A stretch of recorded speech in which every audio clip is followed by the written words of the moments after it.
दलित चिंतन पर कमल भारती जी की पुस्तक लोकतंत्र में भागीदारी के सवाल के पिछले एपिसोड में हम चर्चा कर रहे थे भारतीय मुसलमानों की भागीदारी का प्रश्न लेख के ऊपर। इसके तहत हमने जाना कि विकास के नाम पर देश की मुख्यधारा तभी बन सकती है जब सभी वर्गों और समुदायों को समान रूप से अवसर मिले। इस लिहाज से कमल भारती जी भारतीय मुसलमानों के आरक्षण की मांग को जायज ठहराते हैं।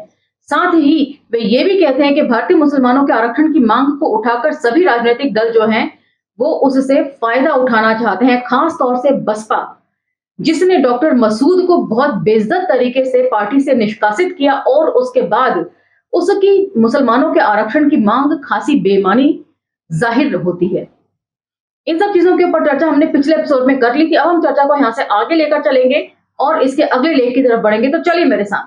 जय भीम, मैं शालिनी और आप देख रहे हैं अंबेडकर नामा। आज का टॉपिक है भारतीय दलित ईसाइयों की भागीदारी का प्रश्न। भारतीय दलित ईसाइयों की भागीदारी का प्रश्न। दलित ईसाइयों के आरक्षण के प्रश्न पर इस समय देश में जोरदार बहस चल रही है। भाजपा के सिवा सभी दल इस बात पर सहमत हो गए हैं कि दलित ईसाइयों को आरक्षण का लाभ दिया जाना चाहिए, लेकिन भाजपा का मत यह है कि दलित ईसाइयों को आरक्षण इसलिए नहीं दिया जा सकता क्योंकि धर्म के नाम पर आरक्षण की व्यवस्था संविधान और राष्ट्र दोनों के विरुद्ध है। गोया भाजपा की दृष्टि में दलितों के साथ अस्पृश्यता का बर्ताव करना और उन्हें समान अवसरों से वंचित रखना संविधान के भी हित में है और राष्ट्र के भी।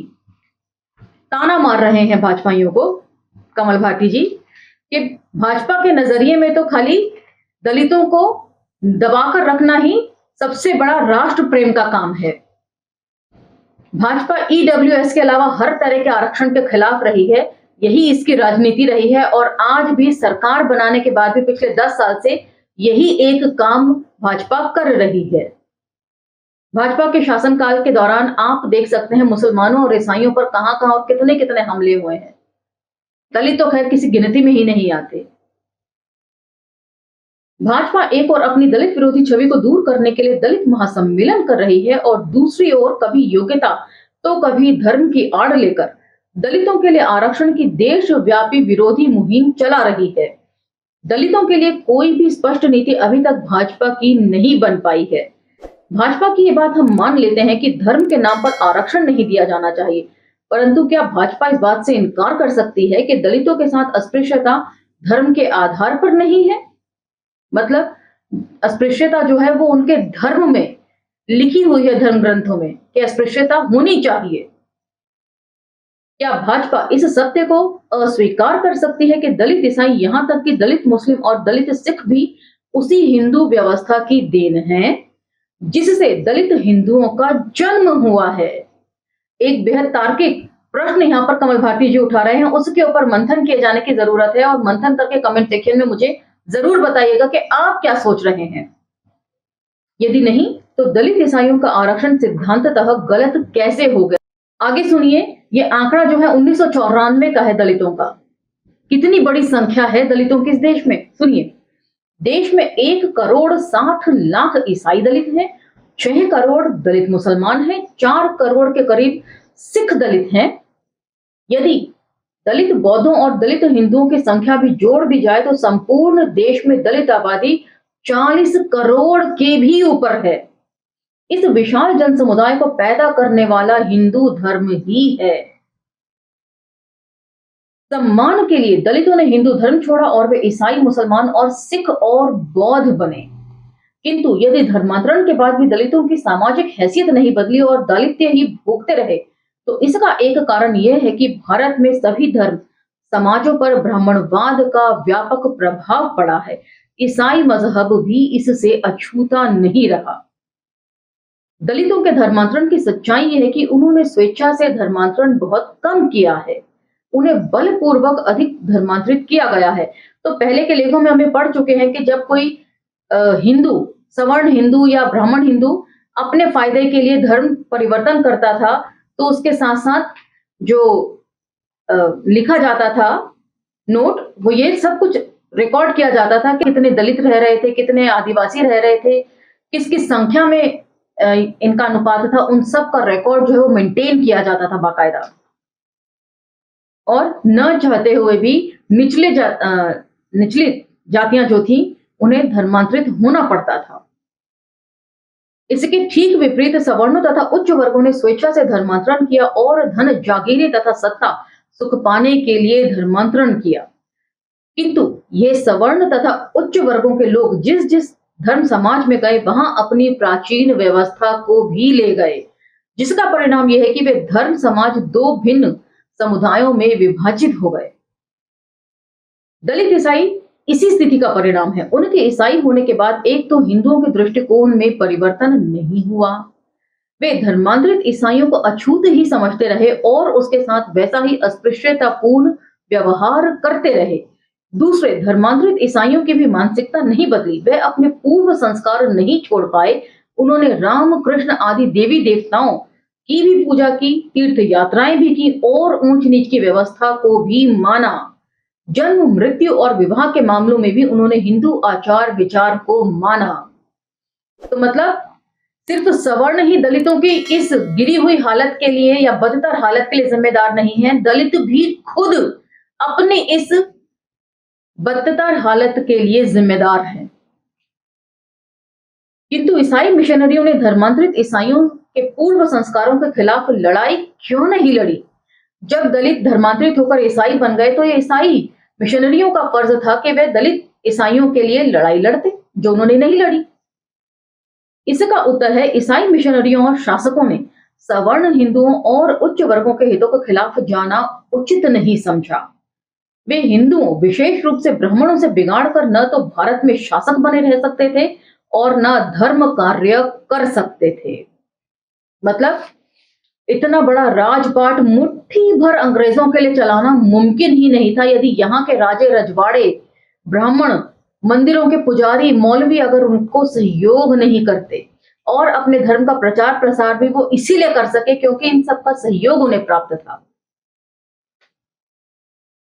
इसीलिए ईसाई मिशनरियों ने ब्राह्मणवाद से समझौता किया और डॉक्टर अंबेडकर ने ठीक ही लिखा है, ब्राह्मणों और उच्च वर्गों के हितों के संरक्षण का स्पष्ट अर्थ है चातुर्य वर्ण व्यवस्था का संरक्षण। ईसाई मिशनरियों ने भारत में बड़ी बड़ी शिक्षण संस्थाएं स्थापित की और अस्पताल खोले, किंतु उन सब का लाभ केवल धनी और उच्च वर्गों ने ही उठाया और आज भी उठा रहे हैं। यदि इन सब से निर्धन वर्ग लाभान्वित होता तो दलित ईसाइयों को आज दयनीय स्थिति से नहीं गुजरना पड़ता। इस प्रकार ये कहना कदाचित गलत ना होगा। ईसाई मिशनरियों ने छोटे बड़े और ऊंच नीच की व्यवस्था को न केवल अपने समाज में स्थान दिया बल्कि उसका विकास भी किया।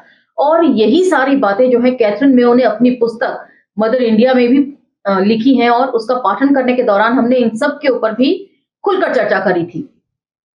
इसलिए ब्राह्मणवाद से समझौते का ही कारण है कि ब्राह्मणों और उच्च वर्गों के हिंदुओं ने ईसाई बनने के बाद भी हिंदू नामों, यहाँ तक कि जाति सूचक उपनामों का भी परित्याग नहीं किया।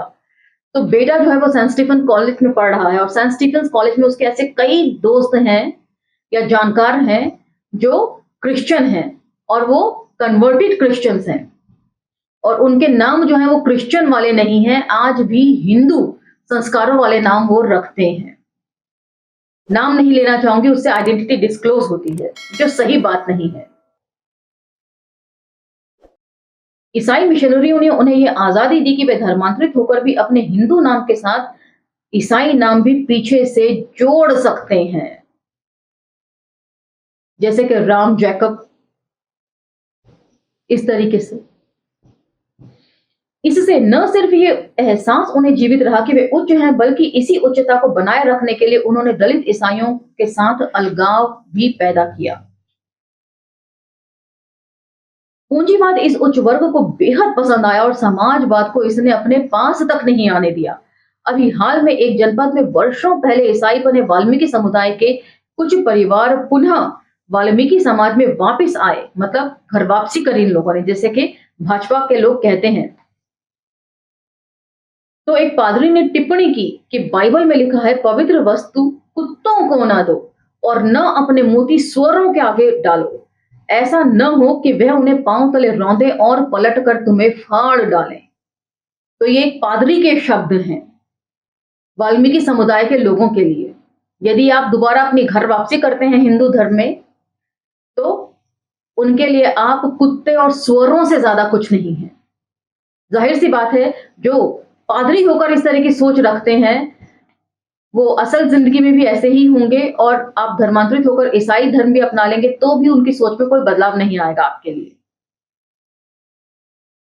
क्या ये पंक्तियां स्वयं ईसाई मिशनरियों पर ही लागू नहीं होती हैं, जिन्होंने बाइबल जैसी पवित्र वस्तु उन ब्राह्मणों और उच्च वर्गों के आगे डाली जो उन्हें उनके सामने ही पैरों तले रौंदते आ रहे हैं और समूचे ईसाई समाज को ही फाड़ डालने का काम कर रहे हैं। बाइबल की कथा है कि एक अच्छा पेड़ अच्छा फल लाता है और निकम्मा पेड़ बुरा फल लाता है। हिंदू समाज में जिस वर्ग ने अपने सुख के लिए ऊंच नीच की व्यवस्था बनाई, उसके साथ मैत्री करके ईसाई मिशनरियों ने झाड़ियों से अंगूर और ऊंट कटारों से अंजीर तोड़ने का काम किया है। डॉक्टर अंबेडकर ने दलित ईसाइयों के विषय में गहरी जांच पड़ताल की थी, जो उनके अवे फ्रॉम द हिंदुइज्म, ये कुछ आर्टिकल्स यहाँ पर कमल भारती जी ने कोट किए हैं, आप चाहें तो उनका नाम नोट डाउन कर सकते हैं और गूगल पर सर्च कर सकते हैं इन आर्टिकल्स के बाबत। Away from the Hinduism, caste and conversion, Christianizing the untouchables तथा the condition of the convert लेखों में मिलती है। उन्होंने दलित ईसाइयों के संबंध में बहुत से प्रश्न उठाए हैं। उन्होंने पूछा है कि अब डॉक्टर अंबेडकर क्या पूछ रहे हैं, ये सुनिए। क्या एक अछूत ईसाई बनने के बाद सार्वजनिक कुएं से पानी ले सकता है? क्या उसके बच्चे पब्लिक स्कूलों में प्रवेश पा सकते हैं? क्या वह उस होटल या बार में जा सकता है जहां उसका जाना निषिद्ध किया गया है? क्या नाई उसकी दाढ़ी काटेगा? क्या धोबी उसके कपड़े धोएगा? क्या वे गांव के सवर्ण बस्ती में घर बना सकता है? क्या हिंदू उसके साथ भोजन करेंगे? इन सभी प्रश्नों के उत्तर नकारात्मक होंगे। वह भले ही ईसाई हो गया है, परंतु वह अछूत था, अछूत है और अछूत ही रहेगा। आज दलित ईसाइयों की क्या स्थिति है? तमिलनाडु, केरल और आंध्रा में ही नहीं, संपूर्ण भारत में दलित ईसाई अछूतों से भी बदतर अवस्था में हैं। उच्च ईसाई समुदाय दलित ईसाइयों से अलगाव रखता है। वे उनके स्कूलों में पढ़ नहीं सकते, उनके साथ सामाजिक व्यवहार नहीं रखते। वे उनका गंदा काम करते हैं और अपनी जीविका के लिए पूरी तरह उच्च ईसाइयों या हिंदुओं पर निर्भर हैं। उनकी ईसाई समाज में वही हैसियत है जो समाज में दलित हिंदुओं की है। अतः डॉक्टर अंबेडकर का यह कथन आज भी गलत नहीं है कि ईसाई समुदाय में शिक्षित वर्ग और जनता के बीच कोई बंधुता नहीं है। ईसाई समुदाय एक मिश्रित समुदाय है। यह कुछ जगह सछूत और अछूत में बटे हुए हैं, पर सामान्यतः ये सभी जगह उच्च वर्ग और निम्न वर्ग में विभाजित हैं। शिक्षित वर्ग सछूत या उच्च वर्ग समझा जाता है। यह शिक्षित वर्ग ईसाइयों के अछूत वर्ग से पूर्ण अलगाव रखता है और इसलिए दलितों के हितों की परवाह नहीं करता। दलित ईसाइयों की यह बदतर स्थिति से यह स्पष्ट हो जाता है कि ईसाई मिशनरियों द्वारा अरबों रुपए दलितों के धर्मांतरण में खर्च करने की बातें निराधार है। उन्हें धर्म के प्रचार प्रसार में धन जरूर खर्च किया है, परंतु दलितों के सामाजिक विकास में उन्होंने कोई रुचि नहीं ली है। इसलिए यदि दलित ईसाइयों ने भी अनुसूचित जातियों में शामिल होने और आरक्षण दिए जाने की मांग की है, तो उन्होंने कुछ भी गलत नहीं किया है। आखिर वे इसी देश के नागरिक हैं और विकास के समान अवसर प्राप्त करने का पूरा हक रखते हैं। किंतु दलित ईसाइयों के लिए आरक्षण की मांग उचित है या अनुचित, सवाल यह नहीं है। आज देश में जो दोहरी व्यवस्था प्रणाली लागू है, दलितों की बदतर स्थिति उसी के कारण है।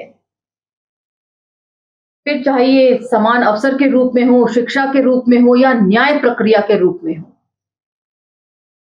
जब तक व्यवस्था में परिवर्तन नहीं होगा और एक ही व्यवस्था प्रणाली लागू नहीं होगी, दलितों को के कष्टों का निवारण संभव नहीं है। आरक्षण समस्या का निदान नहीं है, बल्कि अब यह एक ऐसा खिलौना है जिसे दिल बहलाने के लिए किसी को भी थमा दिया जा सकता है। आरक्षण सिर्फ सरकारी नौकरी में लागू किया जा सकता है। सरकारी नौकरियां निजी क्षेत्र के विस्तार के कारण निरंतर कम होती जा रही हैं। ऐसी स्थिति में आरक्षण की व्यवस्था दलितों का कितना हित कर सकती है? नौकरियों के लिए शिक्षा की जरूरत है और शिक्षा के क्षेत्र का भी जिस तरह निजीकरण होता जा रहा है, उससे उच्च वर्गों के लिए ही विकास के नए नए मार्ग खुलते जा रहे हैं। जब स्थिति यह है तो आरक्षण की मांग भी कोई मायने नहीं रखती है। भाजपा यदि हिंदू हितों के कारण दलित ईसाइयों के लिए आरक्षण का विरोध कर रही है, तो बाकी दल भी ये मानकर ही आरक्षण का समर्थन कर रहे हैं कि इससे व्यवस्था के खिलाफ विद्रोह को दबाया जा सकता है। क्या यह भी दलित ईसाइयों को यथास्थिति में ही रखना नहीं है? 8 दिसंबर 1994 को यह लेख लिखा गया था। इसमें कमल भारती जी बहुत जायज मांगों को उठा रहे हैं और काफी चिंतन मनन करने के लिए प्रश्न हमारे सामने रख रहे हैं कि अब आरक्षण जो है ना एक झुंझुना बन गया है। और इतने साल पहले भी किशन पटनायक जी की पुस्तक भारत शूद्रों का होगा और इस पुस्तक लोकतंत्र में भागीदारी के सवाल, कमल भारती जी और किशन पटनायक जी दोनों ही एक ही बात बोल रहे हैं और अपने समाज को चेता रहे हैं कि लगातार हर चीज का निजीकरण किया जा रहा है, खास तौर से शिक्षा का, और उसे दलितों और शूद्रों की पहुंच से बाहर किया जा रहा है। ऐसे में आरक्षण भी अब कोई आपको राहत नहीं पहुंचा सकता। इन सभी बातों के ऊपर चिंतन मनन जारी रखें और कमेंट सेक्शन में अपने वैल्यूएबल कमेंट्स छोड़ना ना भूलें। इसी के साथ अब मुझे इजाजत दीजिए, मिलते हैं अगले एपिसोड में। वीडियो यदि पसंद आती है तो उन्हें लाइक शेयर सब्सक्राइब करना भी ना भूलें। अब मुझे आज्ञा दीजिए। जय भीम, धन्यवाद।